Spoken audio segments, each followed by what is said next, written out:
Hi mga sisilab! Happy Thursday morning!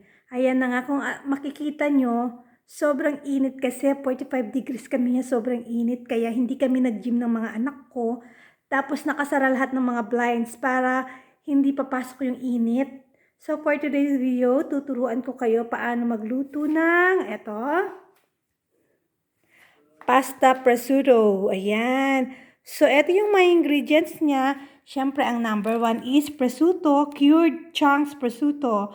Tapos, meron tayong cheese, meron tayong butter, meron tayong pasta. Actually, itong pastang to mga sisilab, last week pa to kasi sobra yung niluto ko, so pre-freezer ko.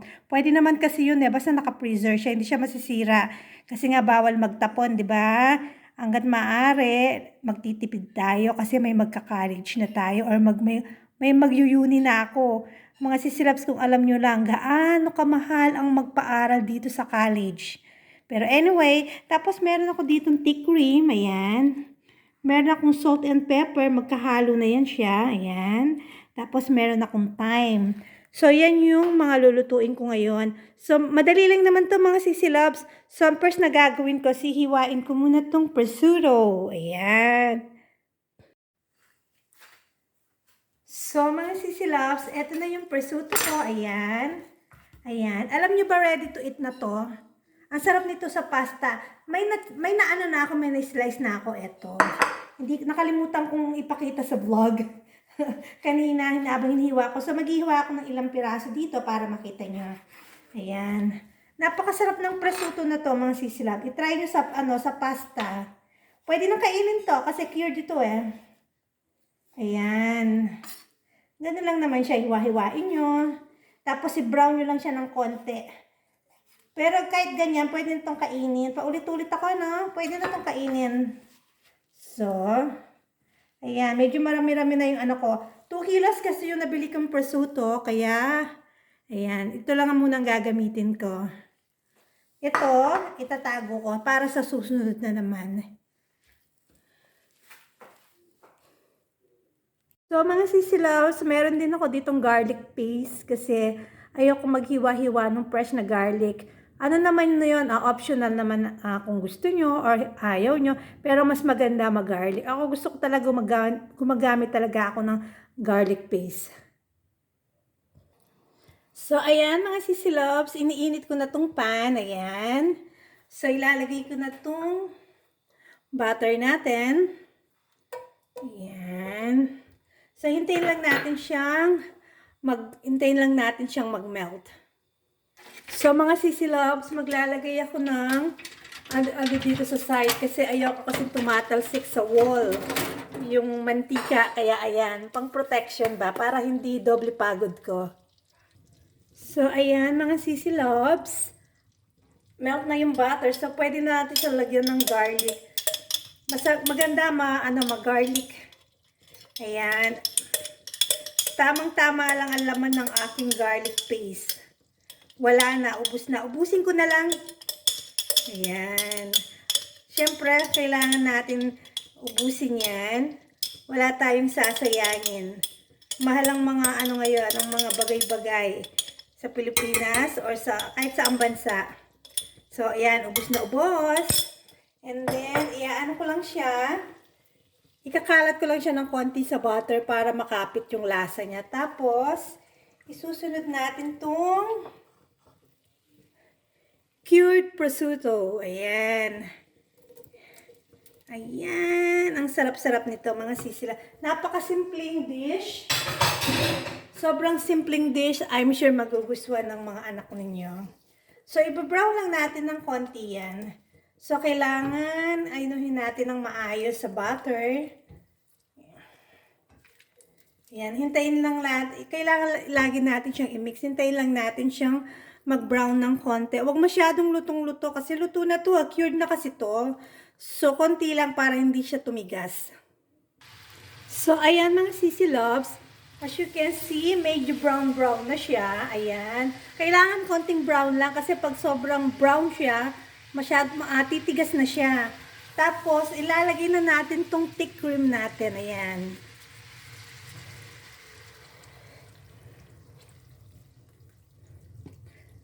So, haluin lang. Sobrang dali ng ano na to, ng pasta na to, mga sisilabs.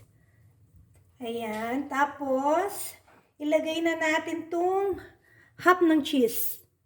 Habang hinihintay natin siyang uminit ng ano, ilalagay na natin yung half ng cheese. Half lang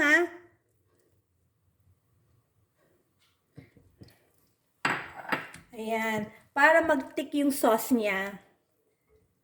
By the way, mga sisilabs, hindi ko na pala ilalagay yung mix ng salt and pepper na mix kasi ito palang cured na prosciutto na to, medyo maalat kasi to. So, ilalagay ko na lang siguro separate yung pepper. Hindi na yung mix ng salt and pepper. Ayan, so, i-mix nyo lang siya ng i-mix hanggang makita nyo mag-sticky yung ano niya or lumapot yung sauce niya. So, ayan mga sisilos, makikita niya medyo sticky na yung sauce natin, di ba? Hindi na siya yung watery. Ayan, ganyan na siya. Ayan.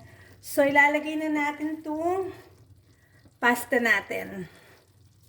Di ba? Napaka-simpleng luto. Maganda rin ito baon-baon ng mga bata sa school.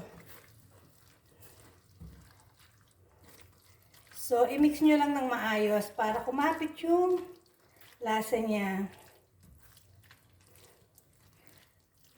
Tapos, tikman nyo na rin kasi nga gaya ng sinabi ko, yung prosciutto, yung cured prosciutto, ano yan, medyo maalat-alat yan. So, tikman-tikman nyo kung kailangan nyo bang mag-add ng salt or pepper. Depende yan sa panlasa nyo, mga sisilabs. O, diba? Ang sarap ng tignan. Ang sarap ng tignan ng mga sisilabs. Sobrang simple lang.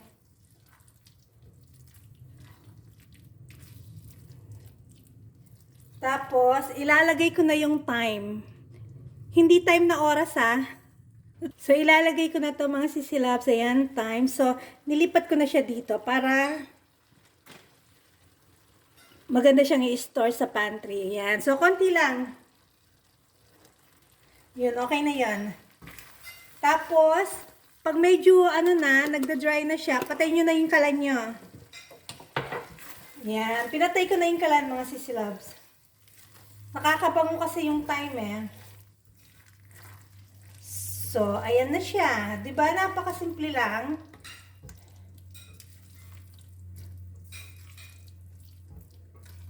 Ang sarap naman. Gusto ko nang kumain. Tapos meron ko yung meron kayong garlic butter. Ano ba yan? Hindi.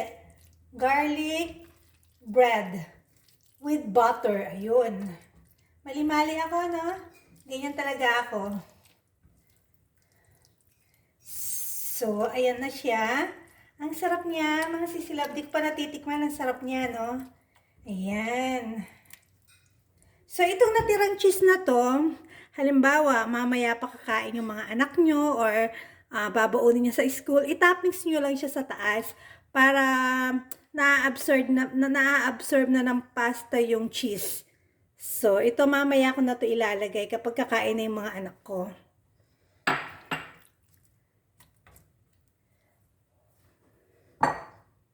So, ayan mga sisilabs, luto na ang ating prosciutto pasta. Sobrang simple. Ayan, luto na ang ating prosciutto pasta, mga sisilabs, na sobrang simple lang. Ilan lang ang ingredients niya? Prosciutto, tapos yung noodles, butter, cheese. Kung may time kayo para bumango yung pasta nyo, optional lang naman yun, nasa sa inyo naman. Tapos yung salt and pepper, optional din yun. Depende yan sa panlasa nyo, okay? Lahat optional. Pwera lang yung yung noodles, yung prosciutto, tsaka cheese. Yan yung main ingredients lang niya. So, tingnan nyo mga sisilabs, gaano kasarap ang ating prosciutto pasta. Yan, at tsaka bango dahil dun sa time. Ayan. I hope mga sisilabs may natutunan kayo dito sa aking Sisi Love and Kusina. And this is my diary. Ito yung vlog natin for today. Bye mga sisilab. I love you all. Bye.